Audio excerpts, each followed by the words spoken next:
ఈ వీడియోలో నేను మీతో ఒక చిరంజీవి అభిమానిగా చిరంజీవి గారి గురించి మీకు తెలిసిన విషయాల్ని మళ్ళీ గుర్తు చేయబోతున్నాను. చిరంజీవి గారు అంటే ఒక్కటే గుర్తొస్తుంది, బ్యాక్గ్రౌండ్ లేకుండా టీఎఫ్ఐ మొత్తాన్ని ఏలాడానికి వచ్చిన వన్ అండ్ ఓన్లీ హీరో. ఆయనకి వరుసగా 6 ఇండస్ట్రియల్ హిట్లు వరుసగా అండి, ఎక్కడ గ్యాప్ లేదు. అలాగే 8 ఇండస్ట్రీ హిట్లు ఉన్నాయి. ఫస్ట్ ఇండియన్ రెమ్యునరేషన్ తీసుకున్న 1 crore హీరో మన చిరంజీవి గారు. ప్రీ రిలీజ్ బిజినెస్ డే ఆయన 1 crore, 5 crore, 10 crore, 20 crore, అది కూడా అప్పట్లోనే. టోటల్ షేర్సే 5 crore, 10 crore అండ్ అబోవ్ వచ్చాయన్నమాట. ఆయన రీజనల్ సినిమాకి 100 కోట్లు కొట్టే దమ్మున్న హీరో. సింపుల్గా చెప్పాలంటే హేటర్స్ అందరికీ బాసురా లుచ్చా.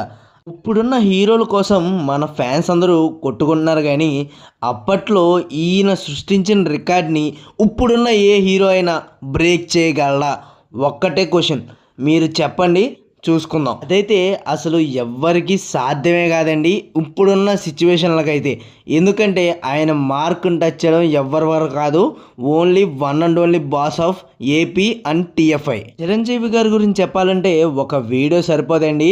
నాకు తెలిసినంతలో మీకు కొంచెం చెప్పాలన్న ఉద్దేశంతో మొదలుపెట్టిన 30 seconds వీడియో 1 minute అబోవ్ అయిపోయిందనమాట. అలాంటిది రేంజ్ మన చిరంజీవి గారిది. సో మా ఛానల్ తరపు నుంచి చిరంజీవి గారికి పుట్టినరోజు శుభాకాంక్షలు అన్నయ్య. మీ సినిమాలు ఎప్పటికప్పుడు చూస్తూనే ఉంటాం, మిమ్మల్ని చూసి ఇన్స్పైర్ అవుతూనే ఉంటాం.